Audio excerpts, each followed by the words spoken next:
Would you have a problem if the Cardinals required a no baseball clause? Absolutely. The Cardinals, who don't know the definition. Have a problem with it? A problem, absolutely. They don't know what commitment means. They don't know. First of all, define what commitment means when you fire your coach after 1 year, Mr. Steve Wilkes. Tell me what commitment means when you're all in my DMs if I'm Kyler Murray and you still got Josh Rosen on the roster and potentially may get rid of him after 1 year.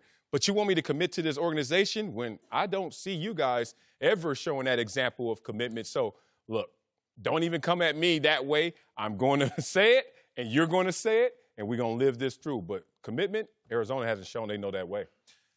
I don't have a problem with it for the simple fact, if I'm running this team, I think you have to protect yourself. You have to try to put some buffers in place to say, hey, look, times are going to get tough on this football field. You might not instantly have success. I don't want the first time that you get knocked around or you feel as though, man, I can't do this, to feel like you have an out. And that's what this baseball clause means. It means he has an out. And we don't want him to have an out. We want him to keep with this, stick with this. We're showing our commitment in him by drafting him. So that's a 4 or 5 year deal. We're on the hook for 5 years. We want this guy with us 5 years. I like D'Angelo's point in terms of when they say, hey, last year we took a guy at number 10, and this year we're going to spend our first overall pick in the draft on you, that is like till death do us part. Because if Kyler Murray doesn't work out, Steve Keim, the general manager, and Cliff Kingsbury are going to die. Part of that, yeah. But then that's when I give them a history lesson in terms of this commitment because I have options that I can't be committed. And I bring up your favorite player and one of my favorite players, John Elway, who it's amazing we forget 1983 draft. John Elway not only could have played the game of baseball, but actually went out there and played the game of baseball, went to summer camp, with spring training with the New York Yankees, was on the roster. Steinbrenner brought him in and showed him his name was on the roster. Took $150,000, was on the field with the Yankees. And did Elway ever look back? Did Elway ever say, you know what? I'm going to balk at my opportunity of playing in the NFL? Became one of the greatest quarterbacks ever. If I'm Kyler Murray, I'm saying, take a history lesson. Since I have options, doesn't mean I don't have loyalty or I don't have commitment to your franchise. All right. There are on-field concerns for Kyler Murray as well. A couple of anonymous coaches had this to say about the Heisman Trophy winner. Quote, Kyler, I don't think he's a big film football guy. He's just like, hey, I'll do what the coaches say, and I'll go make plays. Also, someone said this, I'd be scared to death to take him.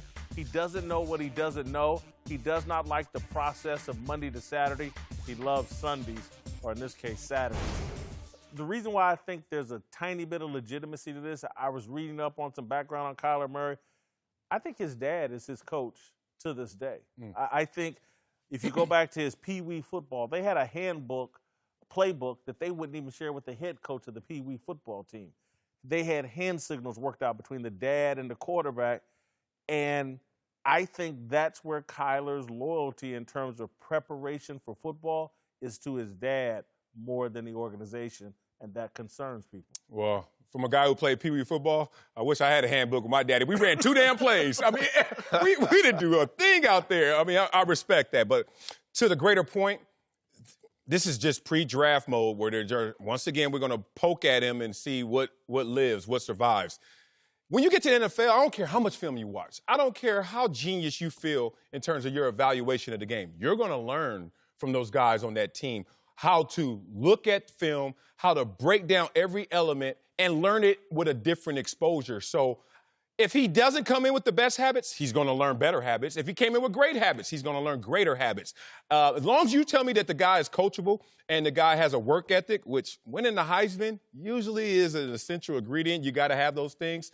I'm fine with him. He'll learn this from the vets on the squad. See, college football, to me, is such a different beast than the National Football League. College football, you're juggling a wide range of things, and you're still considered a student athlete. When you become a pro football player, now that's your profession. Yeah. So all the free time that you normally have that you would go hang out or do this or do that, you have to now start to rank importance some of those things. Like, is it more important to go hang out with your friends, or is it more important to spend a couple more hours or another 30, 40 minutes watching film of this or that?